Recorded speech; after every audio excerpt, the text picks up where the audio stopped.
자유가 주는 기쁨을 누리고 계십니까? 라는 주제로 함께 말씀을 나누기를 원합니다.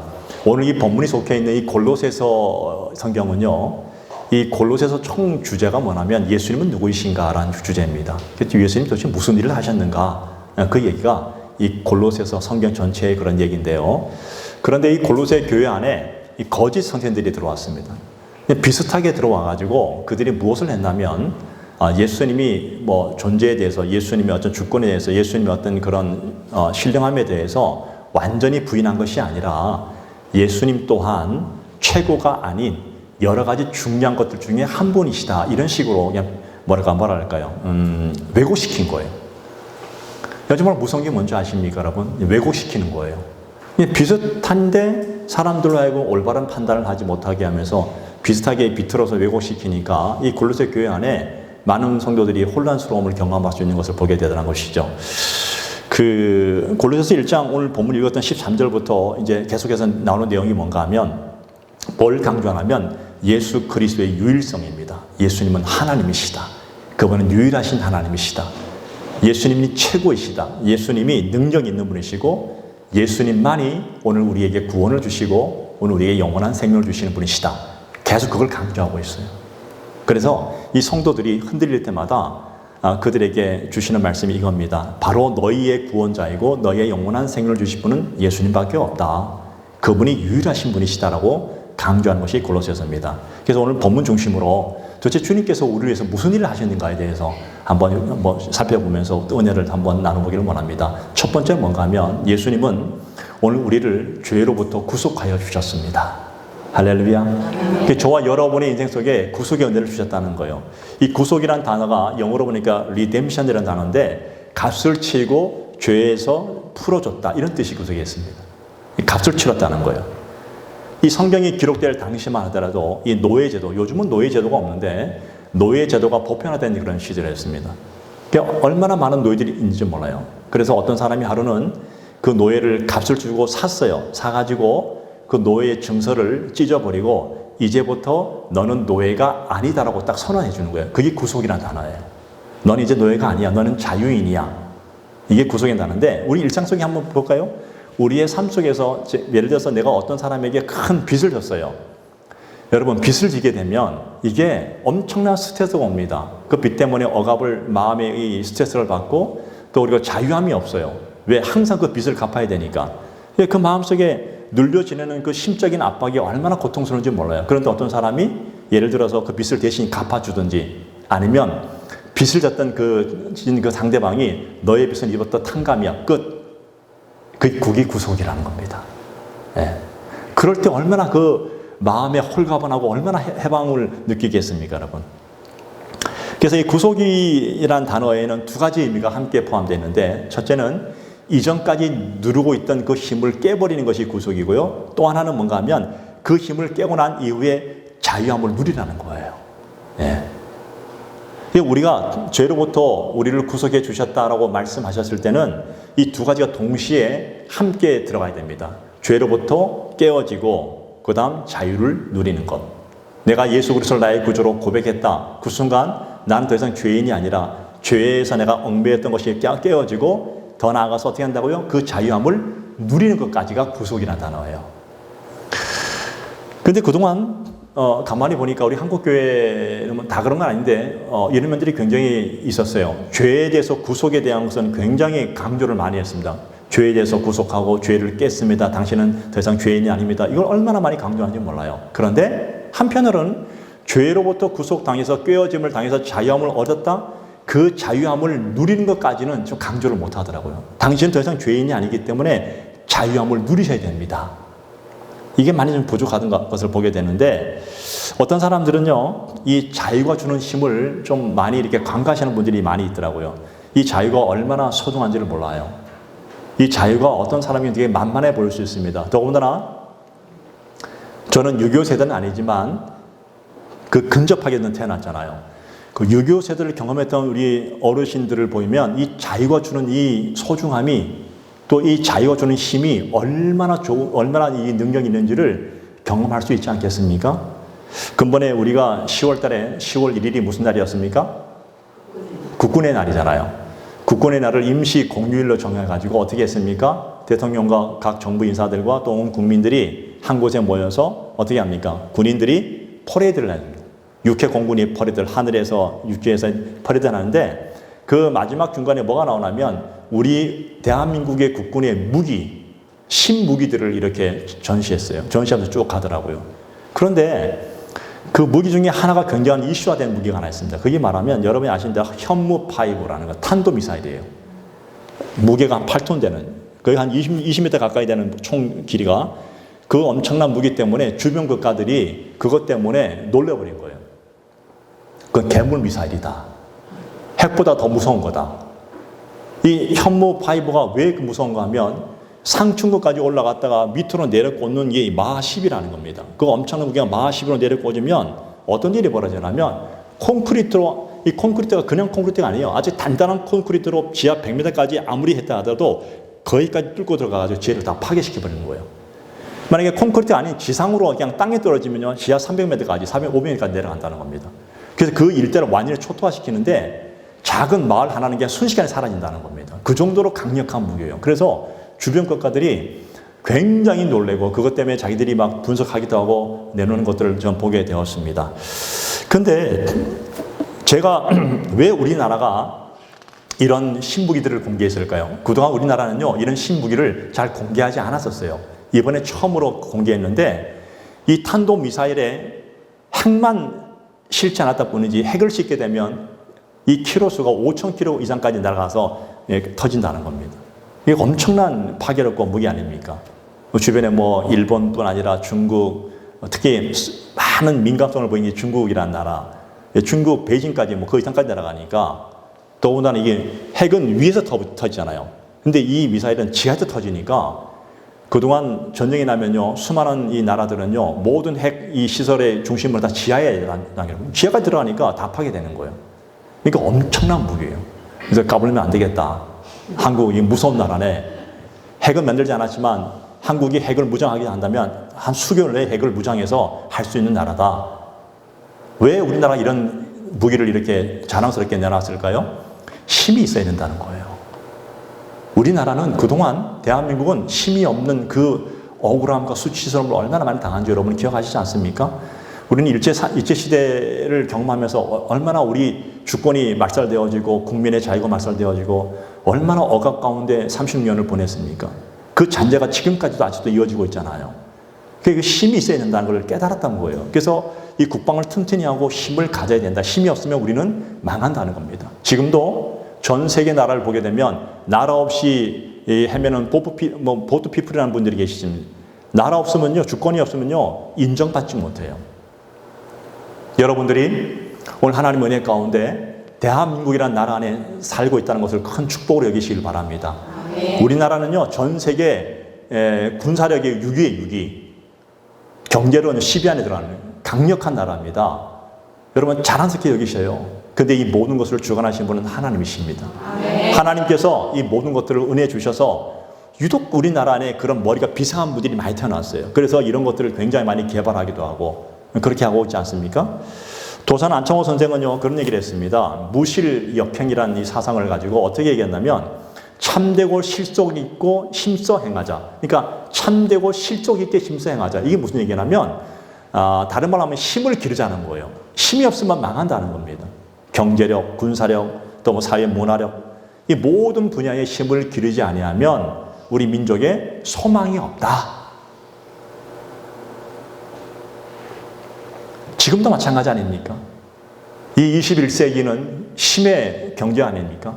지금도 이스라엘과 뭐 하마스, 헤즈볼라, 또 주변 나라들이 요즘도 전쟁하고 있잖아요. 러시아와 우크라이나에 전쟁하고 있잖아요. 힘이 있으면 누구도 건들지 못해요. 하마스가 먼저 덤벼들었잖아요. 이스라엘이 그냥 보복하고 헤즈볼라까지, 그 다음 테러까지, 이란까지 긴장하게 만드는데 이스라엘이 끔찍도 안 합니다. 왜 그런지 아십니까? 이스라엘 핵이 있어요. 건들면 아주 싸우겠다는 겁니다. 힘 있는 사람은요, 끔찍하지 않아요. 근데 힘이 없는 민족은 어떻게 되냐면 눈치 봐야 되는 거예요. 그래서 여러분, 나라와 민족을 위해서 기도 많이 해야 됩니다. 하나님 나라를 지켜주시고 우리나라에도 눈에 보이는 강력한 힘도 허락하여 주시니 감사합니다. 그런데요, 눈에 보이는 힘도 있지만 우리가 알고 있는 또 하나 사실이 있습니다. 그건 보이지 않는 힘이 있다는 거예요. 우리에게 적용한다면 우리 믿는 사람 살다 보면 우리 사람들을 누르고 압박하는 보이지 않는 강력한 특정적인 힘이 있는데 이 힘을 깨기 전까지는 그 어떤 사람도 자유로움을 경험할 수 없다는 것이죠. 힘을 깨기 위해서는요, 단순히 어떤 사람의 논리와 감성과 이성으로 깰 수 있는 거냐? 절대 그럴 수 없다는 겁니다. 또 다른 힘이 있는데 그 힘이 성경에서 뭐라 말하고 있냐면 이렇게 정의하고 있습니다. 성경은 사람이 타락하고 범죄함으로 말미암아 죄의 종이 되었다. 그 힘이 뭘까요? 죄의 종이라는 거예요. 악한 마귀가 이 죄의 힘으로 사람들을 끌고 가고 있어서 사람들을 그냥 결국 사망의 길로, 타락의 길로, 완전한 그 어둠의 길로 끌고 가는 그 강력한 힘이 바로 사단 마귀의 힘인데 죄의 힘이라는 거예요. 예. 죄의 힘 때문에 사람들은 사망에 이르고 죄의 힘 때문에 사람들은 서로 시기하고 질투하고 전쟁하고 싸우고 또 그것 때문에 팔려가기도 하고 그것 때문에 우리를 억누르면 육체적으로 억누르고 영적으로 억눌러 버립니다. 이게 모든 게 다 죄의 힘이라는 거예요. 그래서 우리가 하나의 마음으로 예수 믿고 난 이후에도 끊임없이 주님을 위해서, 하나님을 위해서 정말 충성하고 살기를 원하고 주님께 경건한 예배자로 또 경건하게 삶을 살기를 원하지만 실제적으로 우리의 삶을 지금도 계속해서 끊임없이 간섭하고 유혹하는 그런 힘이 있는데 바로 그것이 죄의 힘이라는 겁니다. 이 땅을 사는 동안 끊임없이 우리를 유혹하면서 파고 들어온다는 겁니다.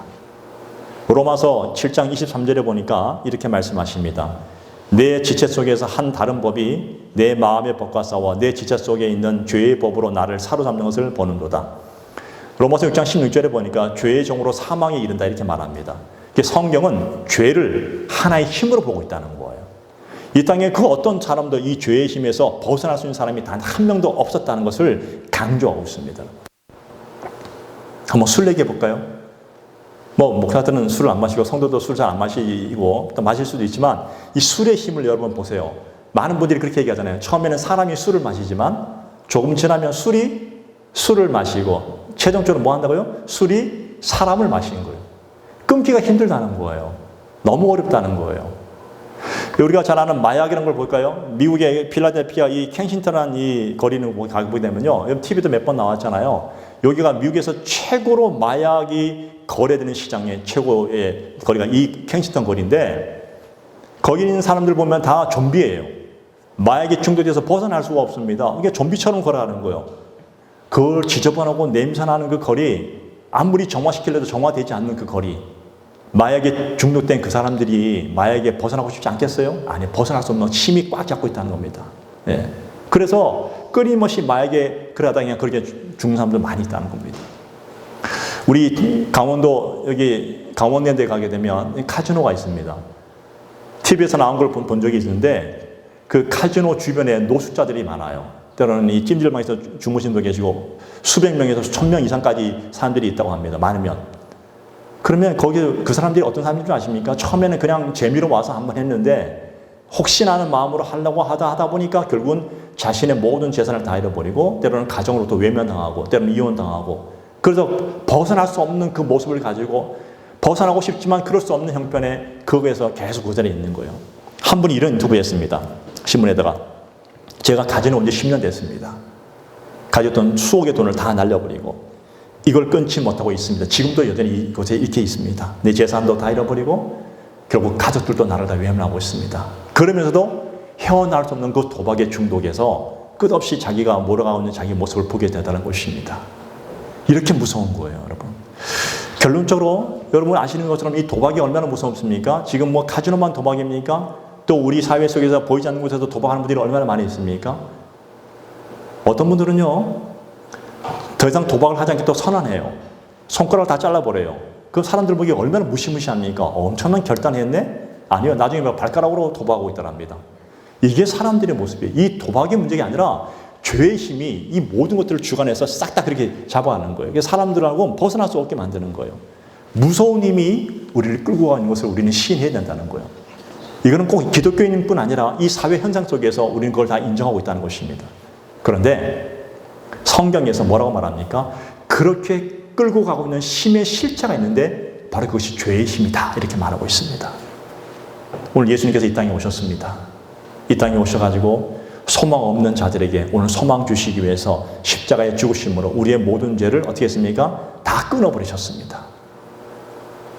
죄에 억눌려서 있던 모든 사람들을 끊어버리시고 역사하시고 자유함을 주셨습니다. 어떻게? 십자가의 보혈의 능력으로 오늘 저와 여러분들에게 자유함을 주셨다는 거예요. 얼마나 놀라운 사실입니까? 이 사실을 아는 순간 이 땅에 있는 기독교인들, 소위 말하는 기독교인들 중에서 얼마나 많은 분들이 이 자유함을 경험하면서 영적인 경험과 삶의 경험을 동시에 누리면서 살고 있습니까? 여러분, 사람이 어떤 것 같아요? 사람들이 교육으로 변화될 수 있을까요? 사람들이 설득함으로 변화될 수 있을까요? 물론 어느 정도 영향을 미칠 겁니다. 그러나 그렇지 없다는 것을 우리는 잘 알고 있어요. 변화되지 않아요. 질긴 그 힘들이 끊임없이 사람들을 붙잡고 있어가지고 사망으로 끌고 가는 그 힘들이 얼마나 강력한지 그럴 수 없다는 사실을 우리는 인정할 수밖에 없다는 거예요. 그나마 교육하지 아니하고 그나마 우리가 설득하지 않으면 어떻게 되겠어요? 그나마 요만치 맞는데 그래도 그 강력한 힘이 나를 계속 끌고 있는데 어느 순간 하나님의 말씀이 내 안에 깊게 들어오는 순간 나도 모르게 내 힘이 아니라 하나님의 말씀이 내 영혼을 사로잡고 나를 붙들기 시작하는 그 순간부터 우리는 죄의 힘으로부터 완전히 벗어난 나의 모습을 보게 될 것입니다. 지금까지 자신을 끌고 있던 그 강력한 힘이 끊어지고 이제 정말 능력이 뭐고 변화가 뭔지를 경험할 수 있는 그것을 보게 되더란 것입니다. 그래서 지금까지 설득으로 변화되지 않는 나의 모습을 보게 되고 아무리 그 사람을 충고하고 아무리 그 사람을 교육하고 아무리 눈물로 호소해도 변화되지 않는 그 사람 속에 하나님의 말씀이 들어가는 순간 그 영혼이 완전히 변화되는 역사를 보게 되는 것. 이게 바로 기독교입니다. 이게 살아있는 하나님의 말씀이라는 거예요. 우리 이제 매일 아침마다 성경을 읽잖아요. 교회가 공식적으로 읽잖아요. 완독, 올림문도 계시지만 그렇지 않은 분들 다 아마 읽을 것입니다. 우리는요, 말씀 읽는 것이 이게 정말 하찮은 것이 엄청나게 중요한 거예요. 여러분이 어느 순간 말씀을 읽다 보면 말씀을 읽고 나는 순간 하나님이 보시기에 때가 되었다는 순간 하나님께서 여러분에게 정말 엄청난 영혼의 자유함을 주시는 그 은혜를 경험하게 될 줄 믿습니다. 그러므로 여러분 포기하지 마시고 말씀을 읽으시기를 축복을 드립니다. 이렇게 하십시오. 밥을 먹는 순간 아차 영혼의 양식을 안 먹네? 그만두시고 영혼의 양식 먼저 읽고 밥 먹으세요. 아셨죠? 여러분 밥을 안 먹으면 어떻게 돼요? 죽어요. 영혼의 양식을 안 먹으면 영혼이 죽어버립니다. 그래서 밥을 먹어야 되는지 우리도 영혼의 양식을 먹어야 돼요. 혹시 하루를 까먹었으면 그 다음날 많이 먹으면 됩니다. 꾸준히 먹으라는 거예요. 먹다 보면 어느 순간 살아있는 말씀이 이 하나님의 말씀으로 살아도 운동력이 됐으니까 영과 혼과 골수를 찔러 쪼개기까지 안 됐잖아요. 그게 우리 영혼을 변화시키면 그 다음부터 두려울 것이 없어. 왜? 하나님이 나를 이끌어가시는 걸 그때 알게 되니까. 저는 여러분들이 이 능력을 의지해서 여러분의 삶에 여러분의 믿음이 더 성숙해지고 강력해지기를 축복을 드립니다. 자, 그런데 우리가 하나님의 말씀을 의지해서 열심히 이제 사역하고 일도 하고 또 일을 하다 보면 성취감을 경험할 때도 있어요. 믿음으로 승리할 때도 있고 믿음으로 응답받을 때도 있습니다. 근데 알게 모르게 어느 순간 삶의 무게의 중심이 내 중심으로 들어올 때가 있음을 보게 되더라는 것이죠. 왜냐하면 사람이 잘 나가면요 어느 순간 무게 중심이 나한테로 들어와요. 그때마다 우리는 어떻게 합니까? 능력의 힘이 큰 것은 누구한테 있다고요? 하나님께 있다고 하면서 무게중심을 하나님께로 옮기는 작업이 필요해요. 저도 마찬가지고 여러분도 마찬가지입니다. 사람이 뭔가를 좀 이루면요 잘 나가잖아요. 눈에 보이는 것이 없어져요. 어느 순간 사람들이 칭찬해 주잖아요. 성취하잖아요. 뭘 승리하잖아요. 응답받잖아요. 그런 마음이 생겨요. 그래서 이게 중요한 거예요. 사람이 내 삶 속에서 인생이 잘 나간다, 뭔가 이루어지고 있다라고 하는 순간이 사단에게 속기가 제일 쉽습니다. 그래, 다 너의 힘이야. 너 잘 나갔잖아. 네가 이제 잘난 거야. 처음에 우리는 어떻게 합니까? 우리의 어떤 삶을 돌아보면서 우리는 하나님께 얼마나 간절히 기도합니까? 하나님 도와주세요. 하나님 꼭 도와주세요. 우리는 때로는 엎드려 기도하기도 하고 때로는 간절히 기도하기도 하고 때로는 눈물로 기도하기도 합니다. 그래서 그렇게 기도하는 가운데 정말 하나님 은혜 가운데 어떤 것이 성취되어지기 시작합니다. 조그만 한계가 성취되어지고 또 맛을 보면서 점점 나아가기 시작합니다. 근데 점점 가다 보니까 어느 순간 믿음의 자리를 소홀하게 되는 우리의 모습을 발견하게 되더라는 것이죠. 왜? 너무 바빠요. 너무 할 것이 많아요. 너무 이룬 것이 많다 보니까 하나님에 대한 마음이 잠깐 소홀해지면서 점점 멀어지는 나의 모습을 보게 되더라는 것입니다. 그럴 때마다 여러분 오늘 말씀 옆에 돌아야 되는데 주기마다 한 번씩 이 삶의 무게중심을 하나님 아버지에게로 옮기는 작업이 필요합니다. 자기를 성찰한다는 거예요. 네. 그러면 보십시오 여러분. 우리의 싸움이 눈에 보이는 혈과 육의 싸움이 아니라 뭔 싸움이에요? 보이지 않는 어둠의 영들과의 싸움이 됐잖아요. 그래서 기독교인들은 이 무게중심, 내 중심으로 들어오는 이 무게중심을 다시 하나님께로 옮기는 작업이 필요해요. 그래서 하나님, 보이지 않는 어둠의 영들과의 싸움에서 승리할 수 있도록 하나님께 맡기는 작업이 필요하다는 것입니다. 그래서 내 삶의 주인은 누구시라고요? 하나님이십니다. 고백하는 것. 이게 바로 겸손한 그리스도인의 모습이 되어야 됩니다. 오늘 저와 여러분들이 하나님의 보호하심과 은혜 가운데 우리의 모든 삶과 또 우리의 모든 사역과 우리의 모든 하는 일 속에 하나님이 큰 은혜가 임하기를 축복을 드립니다. 그러나 하나님이 하십니다. 고백하시길 바랍니다. 두 번째로 중요한 것은 뭐냐면 내게 주신 자유를 누리라는 것입니다. 자유는 하나님이 우리에게 주신 놀라운 축복입니다. 그런데 이 자유를 누리면서 이 자유가 얼마나 소중한지를 잘 모르는 분들이 너무나 많이 있습니다. 이 자유를 가지고 어떤 사람은 너무 방종해요. 자기 멋대로 살아요. 자기 기준대로 살아요. 그래서 이 자유를 다 낭비해버려요. 여러분, 예수 잘 믿는다고 할 때 여러분 예수 잘 믿는 것이 어떤 것일까요? 무엇이 예수를 잘 믿는 것일까요? 예? 그냥 죄에 안 짓는 것이 예수 잘 믿는 것일까요? 그럼 반쪽짜리입니다. 예수 잘 믿는 것은 죄를 안 짓는 것뿐만 아니라 내가 하나님의 도구로서 능력 있는 삶을 사는 것이 바로 예수 잘 믿는 거예요. 그냥 이런 거예요. 나 지금부터 죄 안 짓기 위해서 산으로 들어가서 산속에서 혼자 있을래요. 그건 주님이 원하신 삶이 아니에요. 주님은 내려가라 말씀하십니다. 사람들의 삶 속에서 내려가서 빛이 되고 소금이 되라 말씀하십니다. 그 예수 잘 믿는 것은 뭐냐면 나는 지금부터 죄 안 짓기 위해서 나는 죄 안 짓는 것만 주목하면 안 되고 이제 거기서 벗어나가지고 주님이 기뻐하시는 일이 무엇인지를 적극적으로 해나가는 거예요. 그럴 때 이것은 쓱 사라져버리고 주님이 기뻐하시는 삶을 살 수 있는 나의 모습을 보게 될 것이라는 얘기입니다. 우리는 살다 보면 죄를 안 짓는 것에 너무 축소시켜서 거기에만 집중하다 보니까 나 오늘도 술 마시지 말아야지. 술 안 마시나요? 어쩔 수 없이 또 한 잔 마시게 되잖아요. 내가 오늘도 담배 절대 안 피워. 내 육신이 나를 가만두지 않아요. 자다가도 잠꼬 돼요. 이렇게 안 돼요. 그럼 하루 또 한 대 피해요. 한 대만 피고 다음부터 안 피겠습니다. 아니잖아요. 그럴 수가 없다는 거예요. 그래서 이런 접근의 방식은 별로 옳은 방식이 아니에요. 조금 더 깊은 높은 차원의 방식이 뭐냐면 죄를 안 짓는 것에 주목하기보다는 하나님이 기뻐하시는 글에 먼저 집중해 보시기 바랍니다. 그러면 이런 것도 다 사라지게 됐어요. 사람은요 자기가 좋아하는 것에 집중하면요 다른 주변물에 필요한 것은 다 잘라버리더라고요. 그게 사람의 모습이에요. 하나님께서 오늘 저와 여러분들에게 자유를 주셨고 축복을 주셨는데 이는 왜 주셨을까요? 이 모든 것은 기회라는 거예요. 왜? 그 자유를 가지고 그 축복을 가지고 주님의 영광을 위해서 열심히 헌신하고 봉사하고 열매를 거두라는 거예요. 그게 바로 진정한 예수 믿는 모습이라는 겁니다. 그냥 많은 분들이 그냥 뭡니까? 그냥 죄 안 짓는 것에만 너무 몰두하다 보니까 거기서 뭡니까? 계속 거기서만 왔다 갔다 하면서 신앙이 성장하지 않는 거예요. 오늘 우리 예배하는 우리 모든 성도들은 오늘부터 이 신앙이 급격하게 성장하기를 축복을 드립니다. 열매를 거두시기 바랍니다. 열매를.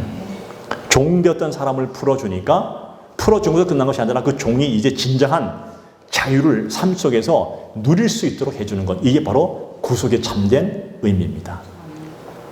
여러분의 아이가 태어났습니다. 여러분의 아이가 태어나면 태어나는 것으로만 만족하십니까? 아니잖아요. 그 아이가 이제 사람다운 인생을 살아갈 수 있도록 인간답게 능력 있게 살도록 하는 것이 더 중요한 거 아닙니까? 바로 그게 구속이라는 단어의 의미예요. 구속은 반드시 자유를 포함하고 있습니다. 그래서 갈라디아서 5장 1절에 보니까 그리스도께서 우리를 자유롭게 하려고 자유를 주셨으니 그러므로 굳건하게 서서 다시는 종의 멍에를 매지 마라. 자유를 얻고 난 이후부터는 다시는 종의 멍에로 돌아가지 말라는 거예요. 종의 모습으로 돌아가지 말라는 거예요. 넌 더 이상 종이 아니야. 죄종이 아니야. 너는 자유인이야. 5장 13절에 보니까 형제들아 너희가 자유를 위해 부르심을 입었으니 그러나 그 자유로 육체의 기호로 삼지 말고 오직 사랑으로 서로 종노하라. 주님이 우리에게 자유를 주셨는데 이 자유를 가지고 헛되이 쓰지 말고 육체를 위해서 쓰지 말고 주님이 원하시는 사랑으로 서로 종노릇 하는 데 써라. 굉장히 정적입니다. 열매를 거두라는 거예요. 우리가 복음 안에서 자유를 누리면요, 여러분의 가정이 변화되어지고 여러분의 직장이 변화되어지고 기업이 변화되어지고 세상이 변화될 것입니다. 그런 자유함을 누리라는 거예요. 이게 바로 구속의 진정한 의미예요. 주께서 오늘 저와 여러분들을 구속하신 것은 그렇게까지 나가라는 겁니다. 어떤 사람이 물건을 훔쳤습니다. 여러분 살아오셔서 물건 훔친 적이 있어요, 없어요? 그럴 리가 없었지만 물건을 훔쳤어요. 근데 그 사람이 물건 훔친 애 너무 마음에 양심에 큰 찔림이 왔어요. 그래서 그 물건을 가지고 와서 훔친 그 사람에게 가가지고 진심 어린 사과를 합니다. 그럼 여러분 어떻게 하겠어요? 용서해 주겠어요? 안 해주겠어요? 대부분 다 용서해 줍니다. 진심 어린 사과를 했으니까. 어떤 사람이 내게 사기쳤어요. 그 사람 생각하면요, 막 열불이 막 치솟아요. 근데 그 사기친 사람이 그 사기 당한 그 부분을 그대로 가져와서 자기한테 와가지고 제가 사기쳤습니다. 정말 잘못했습니다. 진심 어린 사과를 한다면 용서해 주겠어요? 안 하겠어요? 용서해 주죠. 그게 사람의 모습이니까. 진심 어린 사과를 했잖아요. 그런데 용서가 안 되는 것이 하나 있더라고요. 그게 뭔가 하면 나를 모욕하는 사람은 절대 용서가 안 돼. 나를 모욕하는 것은요, 지금까지 내가 살아왔던 모든 인생을 다 모욕하는 거예요. 근데 예수님은 이런 모욕을 당하셨어요. 수치를 당하셨어요. 근데 담담하게 그 길을 걸어가셨습니다. 근데 우리는 내가 뭐라고 내가 모욕당한 걸 가지고 잠을 못 자고 맨날 일주일 잠 못 자고 분노에 치올라가지고 막 그 사람을 죽여버리겠다느니 가만 안 두겠다니 이런 소리 하고 있으면 그 예수님이 나를 위해서 그 모욕당하신 건 도대체 뭐가 되는 것입니까? 그런데요, 오늘 그렇게 말씀하십니다. 복음은 이 모든 것을 뛰어넘는 것이라고 말씀하고 있습니다. 혹시 여러분의 인생 속에 여러분을 모욕준 사람이 있다면 복음의 능력으로 그것을 뛰어넘기를 축복을 드립니다. 십자가의 은혜는 멈춰지지 않고 지금 내 삶에서 적용되어지고 움직일 때 능력이 드러난다고 말씀하십니다. 복음은 가두어두는 것이 아니라 내 삶에서 자유롭게 움직일 때에 능력이 드러나는 거예요. 예. 이것이 바로 복음의 능력입니다. 이런 복음이 여러분의 삶에서 능력으로 드러나는 그런 자유함을 경험하기를 축복을 드립니다. 그래서 성경을 읽는 거예요. 성경 속에 복음의 능력이 있습니다. 읽다 보면 그 성경이 나를 이끌어가는 능력을 경험하게 될 줄로 믿습니다. 세 번째는 복음이 주는 자유의 능력은요, 단순하고 강인한 삶입니다. 여러분, 한국 사람이 전 세계 어디를 가도 없는 곳이 없을 정도로 우리나라는, 대한민국은 여행 강국이 됐더라고요. 정말 오지 같은 곳에도 한국 사람 다 있어요. 그래서 세계 여행을 떠나도 걱정할 필요가 없는 게 뭐냐면 가보면 다 한국 사람이 있어요. 그 정도로 여행 강국이에요. 여행을 많이 다녀보신 분들은 아실 거 아닙니까? 여행을 많이 다니신 분들과 여행을 처음 여행 가신 분들하고 특징이 뭔지 아십니까? 짐이 많냐 적냐의 차이예요. 처음 여행하시는 분들은요, 어때요? 짐이 이만한 트렁크에다가 또 이만한 가방에다가 엄청나게 여행 들고 가요. 근데 여행을 많이 가신 분들은 딸랑 배낭 하나 딱 조그만한 거 짊어지고 딱 가고 있어요. 처음 여행 가시는 분들 얘기를 들어봤어요. 웬 짐이 그렇게 많습니까? 라고 물었더니까 그분 한 얘기 이래요. 이것도 필요하고 저것도 필요하대요. 다 집어넣는 거예요. 예, 다 가져가는 거예요. 그러니까 짐이 많을 수밖에 없는 거예요. 처음 여행이다 보니까. 그래서 짐을 간단하게 싸는 원리가 필요하다는 겁니다. 이런 원리예요. 넣을까 말까 하는 것은 넣지 마시기 바랍니다. 뭔지 아시겠어요? 그게 원론이에요. 그런 물건은 결국 가져가봤자 쓰지도 않는다는 겁니다. 여러분 경험했잖아요. 여행 가서 이거 꼭 쓸 거에 가져가봤지만 안 쓰고 가지고 온 것들이 꽤 있더라고요, 보니까. 그래서 많이 하다 보면 어느 순간 짐이 아주 심플해지죠. 그래서 이게 여행의 묘미구나. 우리나라의 그 오지 여행가로 알려진 한비아 씨 여러분 아십니까? 굉장히 유명하신 분이잖아요. 그분이 쓴 책이 지도 밖으로 행군하라, 중국 견문록 이런 책들이 많이 있는데 그분의 여행에 그분이 실제로 혼자 다녀요. 여자의 몸으로 혼자 다녀요. 오지 같은 곳에. 근데 그분이 이런 얘기를 했습니다. 저는 여행 갈 때 커다란 보자기 하나만 있으면 됩니다. 이 보자기가 왜 중요한지 아십니까? 보자기는 때로는 치마가 되기도 하고 타올로 쓰기도 하고 때로는 침대 커버로 쓰기도 하고 때로는 침대와 침대 사이에 칸막이로 쓰기도 하고 때로는 태양 빛에 쓰는 모자로 쓰기도 하고 빨아 쓰면 되는 거예요. 심플하대요. 그래서 살다 보면 여행하다 보면 필요 없는 줄 다 또 버리게 되더라는 것입니다. 그래서 가장 심플하게 딱 가지고 다닌다고 합니다. 그분이 그런 얘기를 했어요. 공부할까 말까 하면 공부하라. 남을 도와줄까 말까 하면 도와줘라. 여행을 갈까 말까 여행 가라. 예배 드릴까 말까 예배 드려라. 기도할까 말까 하면 기도하라. 그게 원리예요. 심플한 원리예요. 근데 복잡하면 이런 생각이 다 사라져버려요. 복잡하면 뭘 할까 몰라 거둥대요. 여러분의 인생 속에 정말 심플하게 살기를 바랍니다.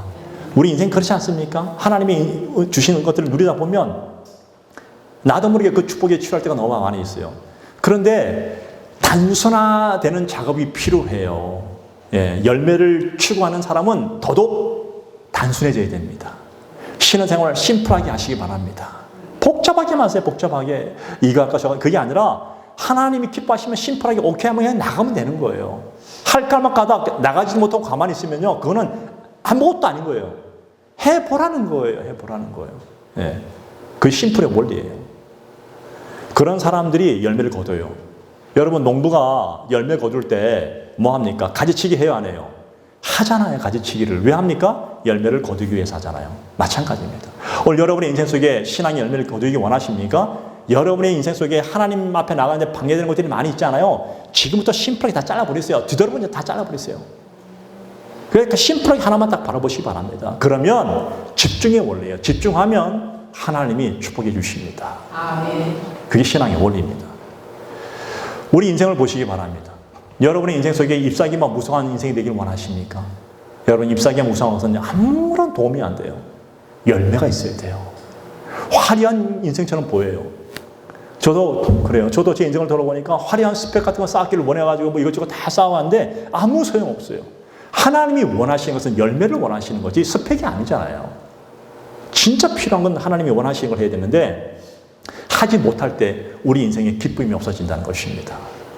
그래서 오늘 저와 여러분에게 주어진 거룩한 예배자로서 신실한 헌신자로서 충성하면서 정말 심플하게 하나님이 기뻐하는 삶을 살아가기를 축복을 드립니다. 자유는 내 멋대로 사는 것이 자유가 아닙니다. 방종입니다. 그거는. 자유는 뭔가 하면 하나님이 내게 주신 기회다. 믿으십니까? 자유는 하나님이 내게 주신 기회고 열매를 얻을 수 있는 기회다. 어떻게? 예수 십자가의 능력으로 그 죄임을 끊어버리신 그분의 능력으로 열매를 거둘 수 있는 기회다.